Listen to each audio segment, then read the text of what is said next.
நீங்கள் தவறவிட்ட எபிசோடுகளை இப்பொழுதே காணுங்கள் உங்கள் Tandivan.com மற்றும் Tandivan யூடியூப் சேனலில்.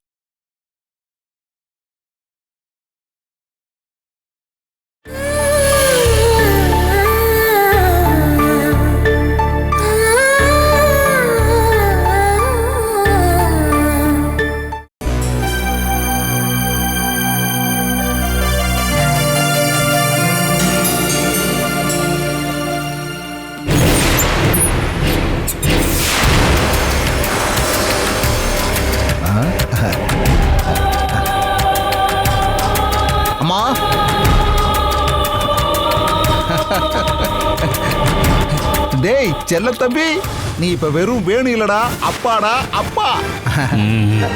டேய் நீ ஏன்டா இப்படி சந்தோஷமே இல்லாம இருக்க? இது ஒண்ணு இந்த உலகத்துல முதல் சம்பவம் ஒண்ணு இல்லல்ல. அது சரி, இதுக்கு முன்னாடி நீ அப்பா இருக்கே என்ன?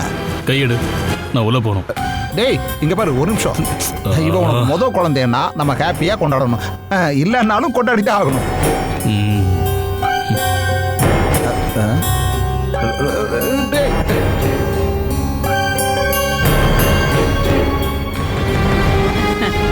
டேய், குழந்தை பிறந்த விஷயத்தை உங்ககிட்ட சொல்லி எத்தனை நாள் ஆச்சு? அவசரமா ரயில பிடிச்சு வந்து பாக்குறதுக்கு ஒண்ணு ஆண் குழந்தை இல்ல, பெண் குழந்தை தானே. அதுவும் சரிதாம்மா, பொண்ணா இருந்தா கல்யாணம் பண்ணி கொடுக்கும்போது வரதட்சணை கொடுக்கணும். டேய் நீ இப்போ ஏன்டா லேட்டா வர? மங்களூர்ல இருக்கிற கம்பெனில ஒரு புது ஃபேக்டரி ஒண்ணு கட்டிட்டு இருக்காங்க, அங்க ஒரு நாள் தங்க வேண்டியதா போச்சு. டேய் இங்க பாரு, அங்க சூப்பர்வைசர் வேக்கன்ட் இருந்தா எனக்கு சொல்லுடா, நான் போய் அந்த வேலையை பாத்துக்கிறேன். பெண் குழந்தை பிறந்ததுனால அவன் முகத்துல கோபம் நல்லாவே தெரியுது. இத பாருமா, இதுக்காக தனி சுவிட்ச் எல்லாம் கிடையாது ஆணு பொண்ணு நல்லா மாத்தி வைக்கிறதுக்கு. ஒண்ணுமே இல்லாம நான் கஷ்டப்பட்டுக்கிட்டு இருக்கேன். பெண் குழந்தைன்னா என்ன, கிடைச்சதை வச்சு எவனும் திருப்தி அடையறதே கிடையாது. இத பாருமா, இதை நீ கொஞ்சம் பிடிக்கிறியா? அவ ஏதாவது சாப்பிடறதுக்கு வாங்கிட்டு வந்திருக்கானா நான் போய் பாக்குறேன். என்ன சாப்பிடல, குடிக்க. இப்படியே சில குடிகாரனுங்க.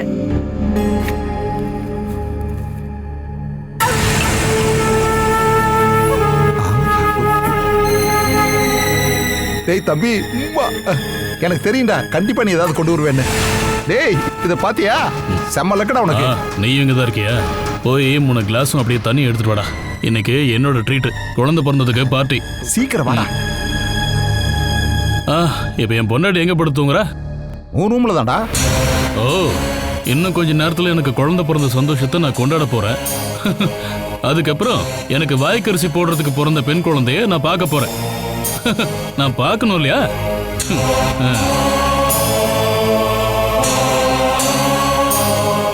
கரெக்டா சொன்ன. முதல்ல கொண்டாட்டம், அப்புறமா குழந்தைய பார்க்கலாம். டேய் இது என்னடா? டச்சிங்ஸ். நீ தான்டா என் தம்பி. இது என்னடா 2 கிளாஸ்? உனக்கு கிளாஸங்க? நேத்து எனக்கு பயங்கரமான வயிற்று வலி, ஹாஸ்பிட்டல்ல செக் பண்ணதுக்கு அல்சர்னாங்க. சரக்கு ஒரு துளி கூட அடிக்க கூடாதுன்னு டாக்டர் சொல்லிட்டாரு. டேய் அவங்க இந்த மாதிரி நிறைய சொல்லுவாங்க. எனக்கு சின்ன வயசா இருக்கும்போது கொக்கோ ப்ளூவெல்லாம் இருந்துச்சு. அது எல்லாத்தையும் ஒழிச்சு கட்டினது இந்த சரக்கு தான்டா. அதனால நோயை உண்டாக்குறது மட்டும் இல்ல, சிலதை இல்லாம ஆக்குறதுக்கான சக்தி இதுகிட்ட இருக்கு. சரி நான் ஊத்தி தரேன். போதும், இது போதும். ஏன்னா உன் பங்கு எனக்கு வரும்ல. நீ இந்த சரக்கு வாங்கிட்டு வந்தது நல்லதா போச்சு. இல்லைன்னா உனக்கு குழந்தை பிறந்ததை சந்தோஷமா கொண்டாடி இருக்கவே முடியாது. எர்ரா எடுத்து அடி. அட எர்ரா, இந்தா குடி. Cheers. இங்க பாருங்க, இப்ப நீங்க என்ன பண்ணிட்டு இருக்கீங்க? இப்பதான் நாங்க கொண்டாடவே ஆரம்பிச்சிருக்கோம். இந்த குடும்பத்துல இனி இப்படி ஒரு காட்சி பார்க்க வேண்டிய அவசியம் இருக்காதுன்னு நினைச்சேன். 3 பேரும் மறுபடியும் குடிக்க ஆரம்பிச்சிட்டீங்கல்ல? ஏண்டி, அவனுக்கு குழந்தை பிறந்திருக்கு, ட்ரீட் வைக்கிறான். சந்தோஷம் வரும்போதும் துன்பம் வரும்போது தானே நான் குடிச்சிட்டு இருக்கேன். அது தவிர உங்களுக்கு வேற வேலையே இல்லையே. வேணும் இவரை கெடுக்கணும்னு நீ நினைக்கிறியா? நான் ஒன்னும் யாரையும் கட்டாயப்படுத்தி வாய்க்குள்ள ஊத்தல. விருப்பப்பட்டவங்க குடிக்கிறாங்க. இங்க பாரு, குடிக்கிறத விட்டு என் வீட்டுக்காரரை மறுபடியும் குடிகாரன் ஆக்குனது நீதான். அப்படின்னா நீ உன் வீட்டுக்காரன ரூம்ல வச்சு பூட்டி வைடி. பாரு இங்க ஒருத்த, இவன் சரக்கு அடிச்சானா இவன் பொண்டாட்டி சண்டைக்கு வந்துருவா. அதுக்கு இவன் கண்டுபிடிச்ச காரணம் என்ன தெரியுமா? அல்சர். பொண்டாட்டிக்கு அடிமையா இருக்கிற எவனையும் நான் கட்டாயப்படுத்தி குடிக்க வைக்க மாட்டேன். அனில், வேணுவோட சந்தோஷத்துக்காக தான் நான் இப்ப குடிக்கிறேன். ஒரு 2 பேக்கு, அதிகபட்சம் ஒரு 3 பேக்கு, அவ்வளவுதான். நீ சண்டை போடாம போ. அப்படின்னா நீங்க நல்லவனா மாறதுக்கு வாய்ப்பே இல்ல, அப்படிதானே? ஐயோ, இங்க பாரு, இது ஒண்ணும் சரக்கு கிடையாது, இது எங்க சந்தோஷம். இந்த வீட்ல குழந்தை பிறந்ததுக்கான சந்தோஷம் ஒண்ணும் இல்ல, நீங்க எல்லாரும் குடிக்கிறதுக்கான ஒரு காரணம், அப்படிதானே? வேணும், நீ வந்த உடனே உன் குழந்தையோட முகத்தை போய் பாத்தியா?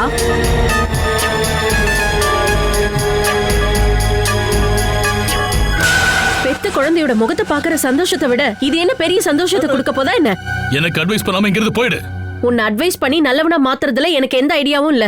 அதெல்லாம் எப்பவும் நடக்காத விஷயம். அப்புறம் நான் உன்கிட்ட ஒன்னு சொல்ல விரும்புறேன். உன்னோட உயிரும் அந்த உயிரை பெத்தவளும் அந்த ரூம்குள்ளதான் இருக்காங்க. என்னதான் வெறுப்பா இருந்தாலும் குழந்தையோட அப்பா பக்கத்துல வந்து குழந்தைய கையில எடுத்து அதுக்கு ஒரு முத்தம் கொடுக்கும் போது அம்மா அனுபவிக்கிற அந்த சந்தோஷம் இருக்கே, அந்த சந்தோஷத்தை சரக்கடிச்சு நீ தயவு செஞ்சு கெடுத்துறாத.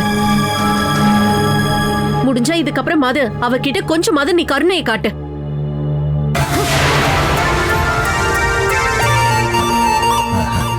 டேய், அவ இப்படித்தாண்டா ஏதாவது உளருவா. நம்ம ஆரம்பிக்கலாம்டா. இந்தா முதல்ல புடி. அடி.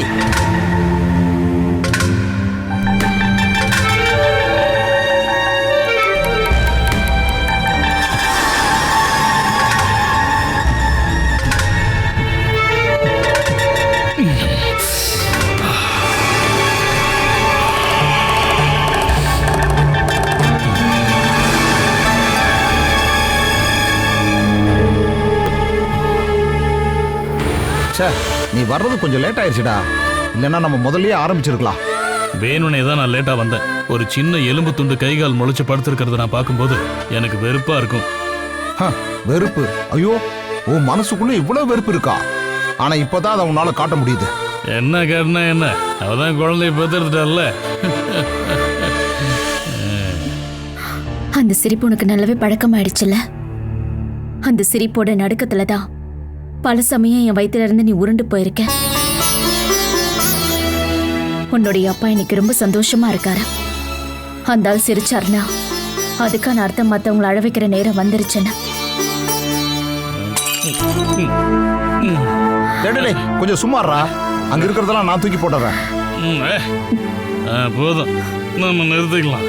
கிளாஸ் உடைஞ்சதுக்கு அப்புறம் நம்ம குடிக்கவே கூடாது. அப்படியா? எந்த நிமிஷம் வேணாலும் அந்த ஆள் இங்க வருவான். பெண் குழந்தை பெத்தெடுத்ததுக்காக என்னையும் பொண்ணா பிறந்த உன்னையும் என்ன தண்டனை கொடுக்கறதுக்காக இங்க வரப்போறான்னு தெரியல.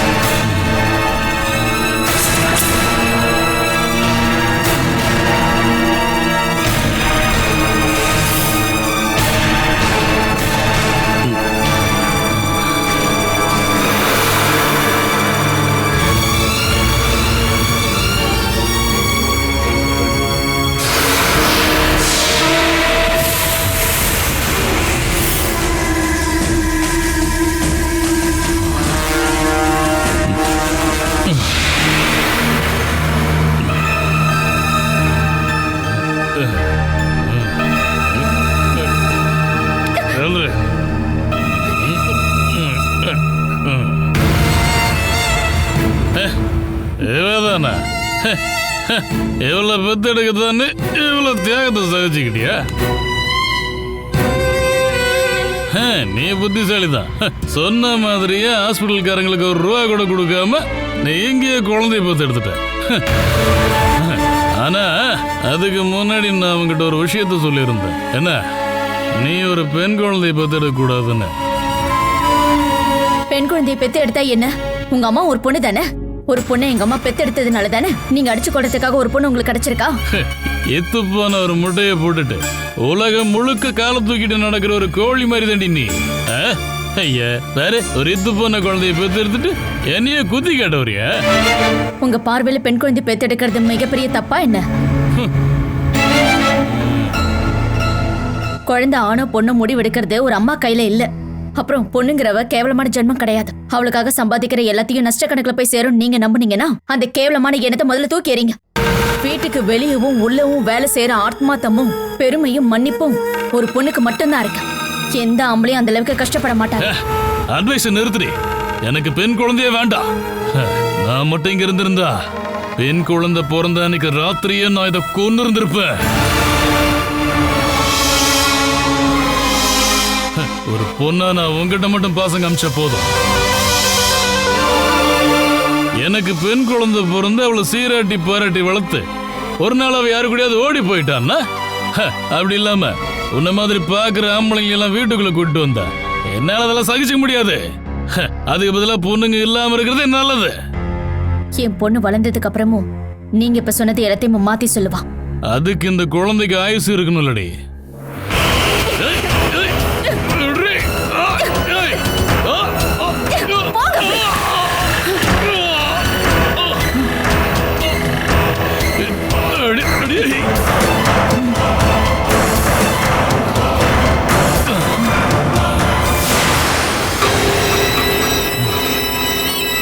என்ன நீ என்ன வேணாலும் பண்ணிக்கோ, ஆனா என் குழந்தை மேல நீ கைய வச்ச, ஒருவேளை நீ ஏதாவது பண்ணா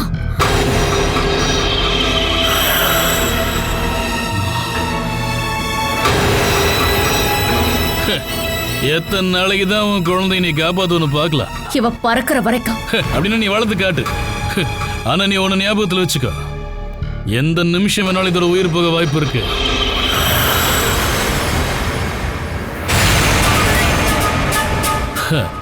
இவளை கொத்திக்கிட்டு போறதுக்காக ஒரு கிழகு எப்பவுமே இப்படி தலைக்கு மேல சுத்திக்கிட்டே தான் இருக்கும்.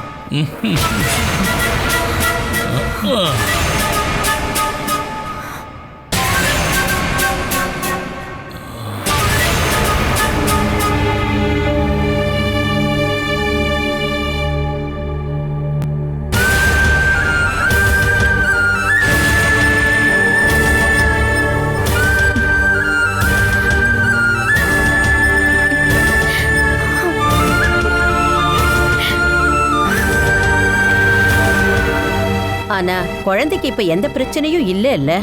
அப்படி இருக்கிறப்போ ஏன் உன்னை பழி வாங்குற மாதிரி பேசுறா?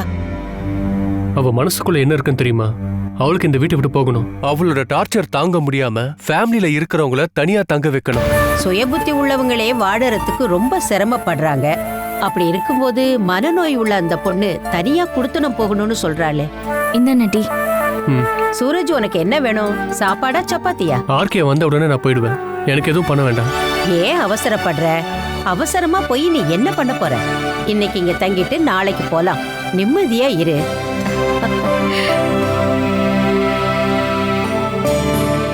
அம்மா இப்படிதான் அட்வைஸ் பண்றதுலயும் சரி பேசுறதுலயும் சரி இப்படிதான் இருப்பாங்க. அம்மா அங்க என்ன நடந்துட்டு இருக்கு? என்னன்னு சொல்றது? சமையல் டெலிவரிக்கு முன்னாடி எப்படி இருந்தாலும் அதை விட ஒரு படி மேல இருக்கா. அவ ரொம்பவே இரிட்டேட் பண்றா.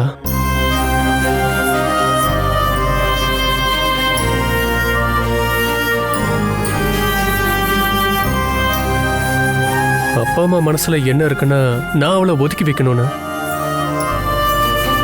எதுக்கு? இந்த பிரச்சனை தீர்றதுக்கு இன்னொரு கல்யாணம். இதுதான் இந்த பிரச்சனைக்கு தீர்வுன்னு சொல்றாங்க. அவளை ஒதுக்கி வச்சு சங்கட போறதுக்கு நான் தயாரா இல்ல. அவ ஒரு பேஷண்ட்னு புரிஞ்சுக்கிட்ட சமிலி ட்ரீட்மெண்ட்டுக்கு ஒத்துக்கிட்டா இதெல்லாமே மாறிடும். அவ மனசுல பிரச்சனை இருக்குன்னு எனக்கு தோணவே இல்லை. அவ டிராமா போடுறாலும் தோணுது.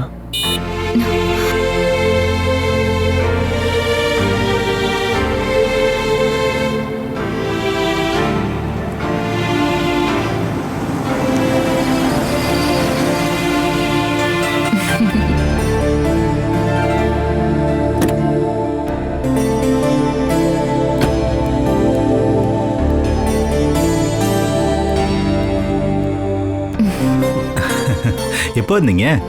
ஒரு மணி நேரம். உள்ள இருக்கும்போது போர் அடிச்சு அதான் வெளியே வந்தேன். அங்க போகணும்னு சொல்லி இவ என்கிட்ட சொல்லிக்கிட்டே இருந்தா. இப்ப உங்களை பார்த்ததுனால ஒரு பிரச்சனையுமே இல்ல. அவளுக்கு மட்டும் இல்ல, இங்க வந்து இருக்கும்போது கொஞ்ச நேரம் நிம்மதியா பேசும்போது எனக்கும் சந்தோஷமா தான் இருக்கு. சமையலையும் குழந்தையும் எப்படி இருக்காங்க? அவ வேற எதுவும் நினைக்க வேண்டிய அவசியமே இல்லையே. வீடே இப்ப அவளோட சாம்ராஜ்யம் தான். அவ ஒரு ராணி மாதிரி வாழ்ந்துட்டு இருக்கா. அவளுக்கு என்ன குறைச்சல? நீங்க எப்ப பார்த்தாலும் சமையலையும் குழந்தைய பத்தி யோசிச்சுட்டு இருக்காம வேலையில இன்வால்வ் ஆக பாருங்க. ஆனா அது சத்தியமா என்னால முடியாதுங்க. இப்படி மனசு உடைஞ்சு போயிட்டீங்கன்னா என்ன அர்த்தம்? நீங்க வேலை பார்த்துட்டு இருந்த கம்பெனியை கண்டினியூ பண்ணலன்னா ரிசைன் பண்ணிருங்க. அதை விட நல்ல கம்பெனியா பாருங்க. நீங்க இதுக்கப்புறம் நம்மளோட எஸ்டேட்டை பாத்துக்கலாம்லண்ணா. எதுக்காக வேலைக்கு போற?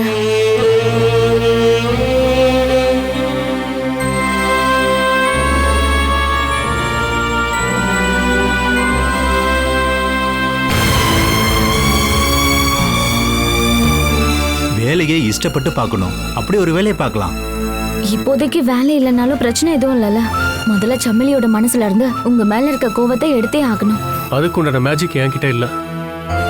என்னால என்ன செய்ய முடியும்னா அந்த கதவை உடைச்சிட்டு வலுக்கட்டாயமா அவ கூட வாழ முடியும். ஆனா உங்க மேல பாசத்தை கட்டுவாங்களா? உங்க மேல கோவம் தான் படுவாங்க.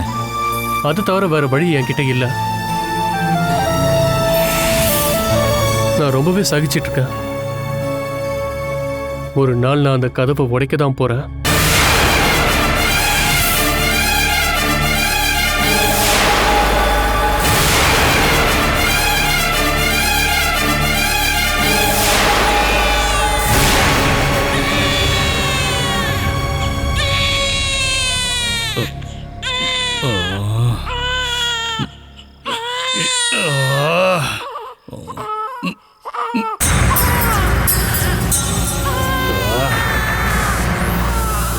என்னடி நீ என் தூக்கத்தை கெடுக்கிறதுக்காக வேணும்னே லைட் போட்டு குழந்தைய அழ வைக்கிறியா? அதுக்கான அவசியம் எனக்கு இல்ல. முதல்ல அந்த குழந்தைய தூக்கிட்டு வெளியே போடி. இத்தனை நாள் நாங்க இந்த ரூம்ல தானே இருந்தோம். அப்ப நான் இந்த ரூம்ல இல்ல. ஏண்டி குழந்தை பெத்த பொண்ணுங்க புருஷ ரூம்ல தான் இருக்கணுமா என்ன? அப்படின்னா நான் எங்க போய் இருக்கணும்? கொட்டையில போய் நானும் குழந்தைய இருக்கணுமா? நீ எங்க வேணா போய் தொலைடி. ஆனா இந்த தொலை இனிமே இங்க இருக்க கூடாது. குழந்தைங்களா இருந்தா அழுவாங்க, சிரிப்பாங்க, 1 பாத்ரூம் போவாங்க, 2 பாத்ரூம் போவாங்க. ஐயோ அதெல்லாம் இந்த ரூம்ல நடக்கவே கூடாது. அப்படின்னா நீங்க எனக்கும் குழந்தைக்கு ஒரு ரூம் ஏற்பாடு பண்ணி கொடுங்க. நீ அந்த ஹால்ல போய் தங்க. ஆம்பளைங்க வந்துட்டு போற வழியில ஏற்கனவே பிரசவிச்ச ஒரு பொண்ணு குழந்தையோட வரவங்களும் போறவங்களும் பாக்குற மாதிரி ஹால்ல இருந்தா அது கண் திருஷ்டி ஆயிடுங்க. இங்க எல்லா ரூம்லயும் ஆள் இருக்காங்கன்னு உனக்கு தெரியும்ல. அதனாலதான் நான் இந்த ரூம்ல தங்கிட்டு இருக்கேன். என்னையும் குழந்தையும் நீங்க தானே பார்த்தாகணும். உன்னை நான் பாத்துக்கிறேன். ஆனா இந்த குழந்தையோட நீ இந்த ரூம்ல நீ இருக்கவே கூடாது. இந்த நிமிஷமே இதை தூக்கிட்டு நீ வெளியே போடி. வேற ஒரு ரூம் ரெடி பண்ணி கொடுங்க, நான் போயிடுறேன். உனக்கு உன் குழந்தை உயிரோட வேணும்னா வெளியே எங்கேயாவது போயிடு. நான் குழந்தையோட தனியா இருக்கிறதுக்கு எந்த பிரச்சனையும் இல்லாத ஒரு ரூம் வேணும். நீங்க என்னதான் என்ன அடிச்சு விரட்டினாலும் நான் இந்த ரூமை விட்டு போக மாட்டேன். ஓ சனியனே.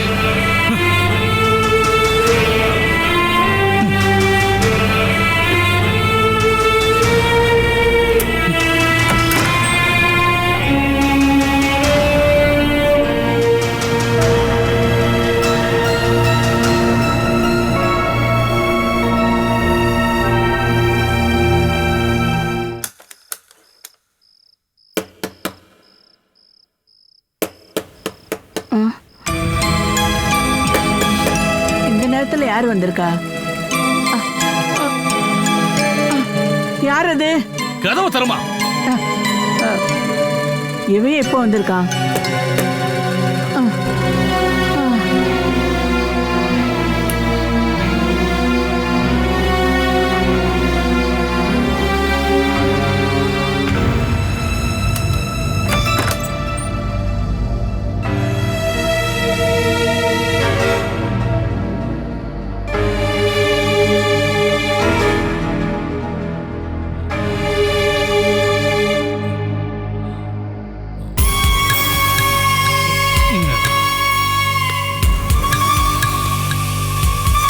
நீ என்ன இங்கே தூங்க போறியா?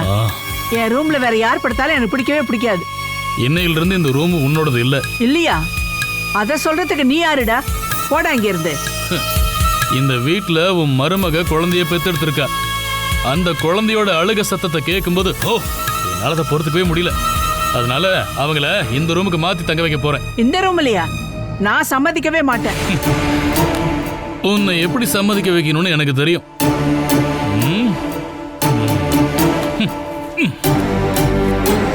இந்தா குடி. இதெல்லாத்தையும் எடுத்துக்கிட்டு எப்பயும் இந்த ரூபை விட்டு வெளியே போ. வேற ஏதாவது எடுக்கிற மாதிரி இருந்தா அதையும் இப்பயும் எடுத்துக்கோ. டேய் வேணும், நான் ரூமை மாத்தி தூங்கினா எனக்கு தூக்கம் வராதுடா. அந்த பழக்கம்லாம் ஒரு 2 நாள்ல மாறிடும். டேய் உன் பொண்டாட்டிய கொட்டைகையில போய் தங்க வைடா, அதான் நல்லது. உன்னை நான் கொட்டையில தள்ளாம இருக்கணும்னா மரியாதையை நீ நடந்துக்க. நான் இப்ப போய் பாலாவையும் குழந்தை கூட்டிட்டு இங்க வருவேன். அந்த சமயத்துல தேவையில்லாம ஏதாவது பேசணும்னு போய் அப்படியே உன்னை தூக்கி வெளியே வீசிடுவேன்.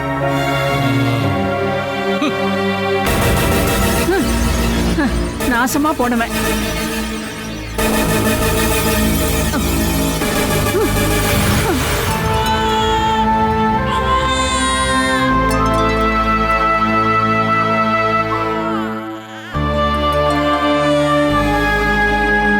உன் திங்ஸையும் குழந்தை திங்ஸையும் சீக்கிரமா எடுத்துக்கோ. எதுக்கு? நீ இனிமே இந்த ரூம்ல இருக்கவே கூடாது. வா சீக்கிரமா வா, நான் தூங்கணும். எங்க போறோம்னு சொன்னீங்கன்னா தான் நான் வருவேன். வேற எங்கேயும் இல்ல. இந்த வீட்லயே உனக்காக நான் ஒரு ரூமை ஒதுக்கி வச்சிருக்கேன். நான் இதை வெளியே தூக்கி போடுறதுக்கு முன்னாடி என் கூட வந்துடு. என்னடி நான் சொல்றத கேட்க மாட்டியா? அப்படின்னா நான் உன் குழந்தைய. நான் வரேன். நீங்க எங்க கூப்பிட்டாலும் நான் வரேன். குழந்தைய ஒண்ணு பண்ணிடாதீங்க. மரியாதையா சொல்லும் போது உன்னால அதை கேட்க முடியல இல்ல? அதை நான் கண்டிப்பா மாத்துறேன்.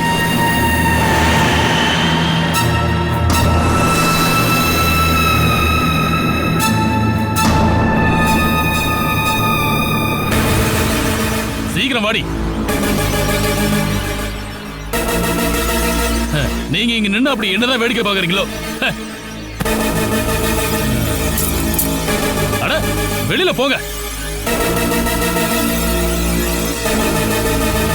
நீ என்ன வசிய மருந்து கொடுத்து இவனை மயக்கின? இங்க பாரு, இந்த சமயத்துல இப்படி கேள்வி கேட்கிற வழியெல்லாம் வச்சுக்க வேண்டாம். முதல்ல கிளம்பு. ஏண்டா வயசான அம்மாவை ரூம்ல துரத்து விடுறக்குள்ள துரோகிய. வயசான என்ன மட்டும்தான் நீ கஷ்டப்படுத்தணும்னு நினைக்கிறல? அத்தையை துரத்தி விட்டுட்டு நான் இந்த ரூம்ல இருக்க விரும்பல. ஏய், நீ கொஞ்ச நேரம் பேசாம இருக்கியா? என்ன பண்ணணும்னு எனக்கு தெரியும். அத்தை கொட்டையில இருக்கிற ரூமோட சாவியை கொடுங்க. நானும் என் குழந்தையும் அங்க போய் தங்கிக்கிறேன். என் பொண்டாட்டியும் குழந்தையும் எங்க தங்கணுங்கிறத நான் தாண்டி முடிவு பண்ணுவேன். டேய் வேணும், பிரசவிச்ச பொண்ணுங்களுக்கு தகுந்த இடம் தான் கொட்டகையில இருக்கிற அந்த ரூம்.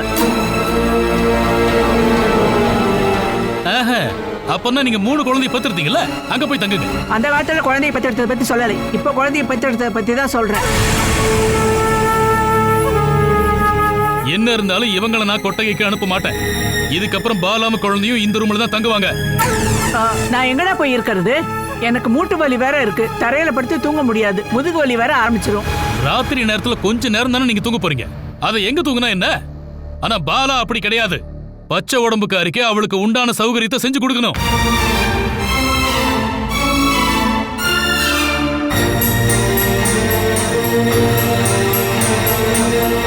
இந்த வீட்டுக்கு புதுசா ஒரு சந்ததி வந்து ஒரு வாரத்துக்குள்ளேயே பெத்த தாயான என்ன வெளியே போக சொல்லிட்டான். இந்த குழந்தை அடி எடுத்து வச்சு நடக்க ஆரம்பிக்கும் போது நீயும் வீணா போயிடுவ. ஓ, தேவைக்கு அதிகமான சாபமும் கண்ணீரும் என்கிட்ட இருக்கு. இதுக்கு நடுவுல உங்களோட சாபத்தையும் நான் கேட்க விரும்பல. இதுக்கப்புறம் எது பேசுறதுனாலும் காலையில பேசிக்கலாம். போங்க.